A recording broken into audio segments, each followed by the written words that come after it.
తులసీదాస్ గారు రామాయణం రాసుకుంటున్నారు. హనుమ వచ్చి ఏం రాశావన్నారు. అశోకవనంలో పువ్వులన్నీ తెల్లగా పుష్పించున్నాయన్నారు. నీ మొహం ఎర్రగా ఉన్నాయన్నారు హనుమ. అంటే కాదు స్వామి, నేను మానసికంగా దర్శనం చేశాను, అశోకవనంలో చెట్లకి తెల్లటి పువ్వులు ఉన్నాయన్నారు తులసీదాస్ గారు. కాదు, పువ్వులన్నీ ఎరుపు అన్నారు హనుమ. అంటే నేనా సుందరకాండలో వెళ్లి చూసి వచ్చిన వాడివి నువ్వా, నేను చెప్పినట్టు రాయి పువ్వులు ఎరుపని మార్చన్నారు. అంటే తులసీదాస్ గారు అమ్మ బాబోయ్ ఇంతో మనం ఎక్కడ వాదిస్తాం, ప్రత్యక్ష సాక్షినంటాడు అని రామచంద్రమూర్తిని ధ్యానం చేశారు. రామచంద్రమూర్తి ప్రత్యక్షమయ్యారు. హనుమ ఏమిటి నీ ఎల్లరన్నారు.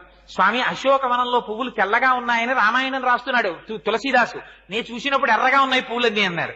అంటే స్వామి అన్నారు, అల్లా అనకు, ఆ ఋతువులో అప్పుడు పూసిన పువ్వులు తెలిపే, నీకెందుకు ఎర్రగా కనపడ్డాయో తెలుసా, ఆ చెట్టు మీద కూర్చుని కిందకి చూసావు మీ అమ్మని, క్షితిక్షమా పుష్కర సన్నిభాక్షి యరక్షిత రఘవ లక్ష్మణాభ్యాం సరాక్షసీభి వికృతేక్షణాభి సంరక్షిత సంప్రతి వృక్షమూలే.